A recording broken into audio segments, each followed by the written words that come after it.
Hello friends, स्वागत आहे तुमचं अलकाच्या किचनमध्ये एका नवीन रेसिपीसोबत. तर आज आपण अशी पालक भाजी बनवलेली आहे. तुम्ही अशा प्रकारे पालक भाजी बनवून बघा, नक्कीच तुम्हाला आवडेल. चला तर रेसिपीला सुरुवात करूया.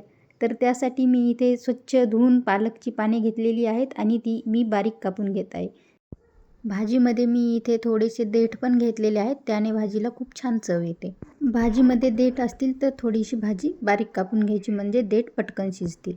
आता ही कापलेली पालक आपण एका कढईमध्ये टाकून घेऊया आणि त्यामध्ये भाजी शिजण्यासाठी पाणी टाकून घेऊ. भाजी जेवढी असेल त्याप्रमाणे आपण पाणी टाकून घ्यायचं. आणि आता मी इथे मुगाची डाळ घेतलेली आहे, भिजवलेली. 15 मिनिट डाळ भिजू घातलेली होती आणि ती नंतर भाजीमध्ये शिजताना टाकायची. आणि भाजीचा रंग तसाच राहण्यासाठी त्यामध्ये शिजताना मीठ घालायचं आणि भाजी 5 मिनिट झाकून ठेवायची. भाजी शिजेपर्यंत आपण भाजीसाठी लागणारं हिरवं वाटण तयार करून घेऊ. त्यासाठी मी इथे हिरव्या मिरच्या घेतलेल्या आहेत, लसूण घेतलेला आहे आणि थोडेसे जिरे घेतलेले आहेत. त्याला आता मी एका खलबत्त्यामध्ये असं बारीक कुटून घेत आहे. भाजीला एकदा आपण बघूया शिजली आहे का. हे वाटण तुम्ही मिक्सरमधून सुद्धा काढू शकता. आता त्यामध्ये मी इथे थोडे जाडसर ठेवण्यासाठी शेंगदाणे शेवटी टाकलेले आहेत आणि थोडीशी कोथिंबीरही घातलेली आहे.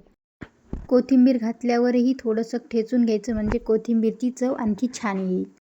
खलबत्त्यामध्ये वाटण ठेचून घेतल्यामुळे भाजीला वेगळी छान चव येते.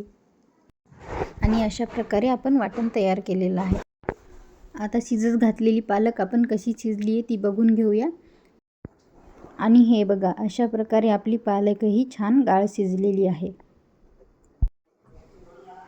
आता आपण तिला एका पातेल्यामध्ये काढून घेऊया आणि त्यामध्ये आपल्याला 2 चमचे बेसन पीठ घालून घ्यायचे. आणि बेसन पीठ घातल्यानंतर आपल्याला मिक्स करून घ्यायचं एकदा व्यवस्थित, म्हणजे पिठाच्या गुठळ्या होणार नाहीत. आता गॅसवर एक कढई ठेवायची आणि त्यामध्ये 2 चमचे तेल घालून घ्यायचं. आणि तेल गरम झालं की त्यामध्ये मोहरी टाकून घ्यायची. आणि मोहरी तडतडली की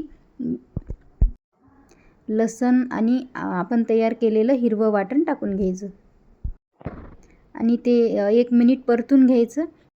आणि हे वाटण परतून घेताना आपल्याला गॅस मीडियम ठेवायचा आहे, म्हणजे वाटण छान परतल्या जाईल. त्याचा कच्चापणा जाऊपर्यंत आपण असंच परतून घ्यायचं. आणि आता त्यामध्ये थोडीशी हळद घालून परत एकदा परतून घ्यायचं. हळद अशी तळल्यामुळं भाजीला सुद्धा छान रंग येतो. आता आपलं वाटण छान परतलेलं आहे. आता यामध्ये आपण बेसन पीठ मिक्स केलेली भाजी टाकून घेऊ आणि त्याला थोडंसं मिक्स करून घेऊया. आणि मीडियम गॅसवर 2 मिनिट त्याला असंच हलवत राहायचं. आणि तुम्हाला जशी पातळ घट्ट भाजी पाहिजे त्यानुसार तुम्ही यामध्ये पाणी मिक्स करू शकता. यामध्ये बेसन पीठ असतं, त्यामुळे आपल्याला पहिले पाणी थोडं जास्त टाकावं लागेल. आणि चवीनुसार आपण मीठ टाकून घेऊया. आणि 5 मिनिट आपल्याला ही भाजी अशीच गॅसवर ठेवून द्यायची आहे, म्हणजे त्यातलं पीठही व्यवस्थित शिजल्या जाईल आणि नंतर भाजीमध्ये पिठाचा वास येणार नाही. आणि 5 मिनिटानंतर हे बघा, आपल्या भाजीतलं पाणी पूर्ण आटलेलं आहे आणि मस्त आपली भाजी अशी तयार आहे.